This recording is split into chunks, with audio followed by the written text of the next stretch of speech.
Hello everyone! Today we will be covering two story arcs. The first one being a fan favorite character, and the other one being probably one of the more hated characters in the series. But first we gotta go through a slice of life chapter. So I hope you all enjoy, and let's get into it. We begin with Kyo noticing Zatch is acting different today, with him telling Schneider that he is going to stand up to Naomi.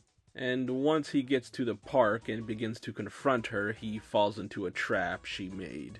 And she just walks off with the other kids. With us briefly cutting to Kyo, seeing that there is a report of a lion escape on the news. Zatch eventually gets out, but the other kids tell him that Naomi fell off a cliff and is stuck on the edge of a hill. And in a cave on that edge is the lion that escaped. And it is not looking good for her right now. Zatch tries to help her, but he just ends up getting himself in danger hanging onto a branch. Naomi, seeing him, ignores the lion and scurries up the cliff, grabbing onto Zatch and getting them both to safety. And I will say, the way Raikou drew this was hilarious. And this whole incident just ended up making Zatch feel humiliated and made him want to train more. We move to the next day with Kyo seeing a famous sculpture is coming to Japan and getting Zatch excited to see it. We then see it being transported by a new Mamoto and bookholder pair.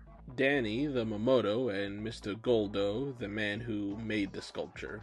And Goldo, whenever he talks to Danny, always prefaces his name with boy, since in all essence he is still a child. He tells him to go get some snacks to pass the time, but he ends up running into Zatch. And we do find out that Zatch cannot sense the Mamoto at all. Danny thinks he is there to fight him, but Zatch explains that he got lost and he wants to see the statue that Danny is protecting, so they walk back together. They come back to find that it has been stolen, with them having no way of tracking it until Zatch pipes up, saying that he can track it using his nose.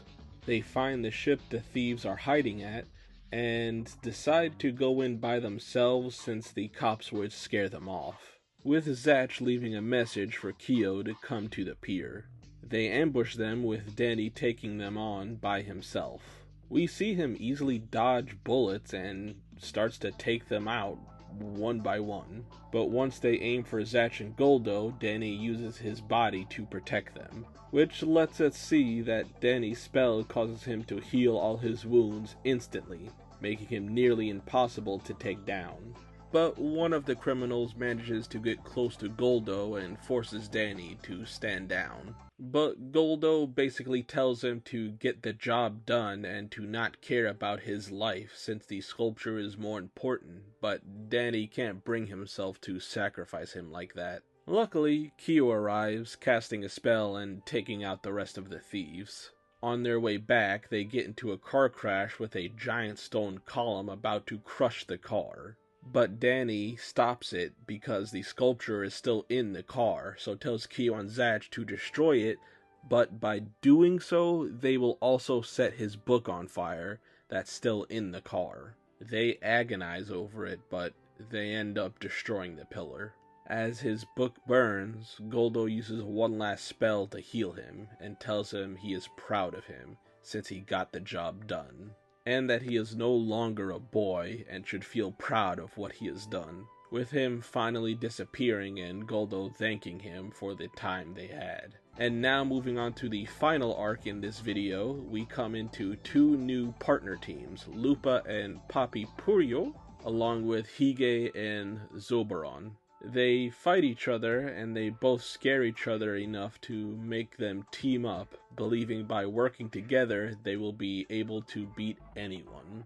We cut over to Zatch and Kyo going to an amusement park, with Zatch getting mad he is too short to get on some of the rides, with Purio being the same way, but he commands Rupa to cast a spell at it. Seeing this, Kyo of course interrupts her and runs off to lead them somewhere else. He, of course, gives them an out by leaving the park, but they refuse and hit them with a spell. It didn't seem to do anything, but the other pair show up and attack, but their attack is super slow, so they easily dodge it. Kyo, not feeling too stressed about this match, soon sees that the spell Purio used glued Zatch to the ground, and the slow-moving spell is coming at them. They manage to dodge by slipping Zatch's feet out of his shoes and start taking the fight seriously, now seeing how dangerous their opponents are. But Rupa and Purio charge them, knocking the spellbook out of Kyo's hand and getting another spell off on Zatch. Kyo, seeing how they work together, fires off a spell into the air while the enemy thinks he is going crazy, so fire off an even stronger spell than before that tracks them as they move.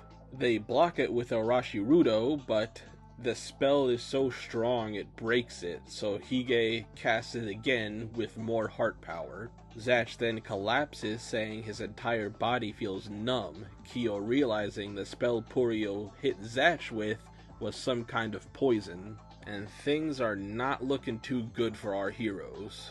But then they are saved by Tia and Megumi arriving, protecting them since they are supposed to meet them here at the park. They were able to get here in time because they saw the lightning from the spell they launched in the air before. They try to go for the rushdown attack again, but Tia just chokes the hell out of Poppy, and Megumi actually slams Rupa to the ground. Seeing that didn't work, they switched to the opposite sides of them, casting spells thinking they can't protect themselves from all sides. But they do, with Megumi casting Seiyosiru. After they block the spells, Tia vents her frustration since she was the one that planned the whole day, and throws an attack, with Hige blocking it using Purio as a human shield. Tia then charges them and surprises them by having Zatch stuck to her back because they used Purio's glue spell remnants to do so.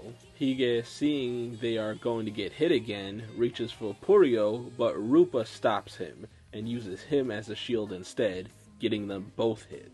Purio starts to get emotional and frustrated that they may lose, causing them to awaken a new spell. But Hige is of course mad at them, and while they are bickering, Zatch and Tia fire spells at them, finishing the fight. Zoberon got her spellbook burned, but Rupa managed to protect hers and uses the new spell, which was basically a smokescreen to let them escape. And for the rest of the day, Kyo, Zatch, Megumi, and Tia have a fun day at the amusement park, with the funny height gag happening again since Tia is too small. With everyone having fun, and we find out that Tia is developing a crush on Zatch and hopes he enjoys the bento box she made for him. And later in the day, Kyo asks if he liked it, and Zatch, being the simple kid he is, just says he likes Yellowtail better, ending the arc. Alright, onto the extras. For the original Volume 8, we get Zatch and Tia on the cover, and on the back we get Purio and Rupa.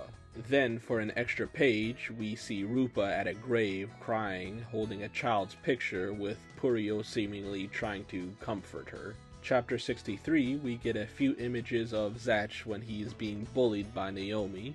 Chapter 64, we have Schneider posing so Zatch can draw a portrait of him. Chapter 65 is just a full-page image of the group arriving at the ship the thieves are in.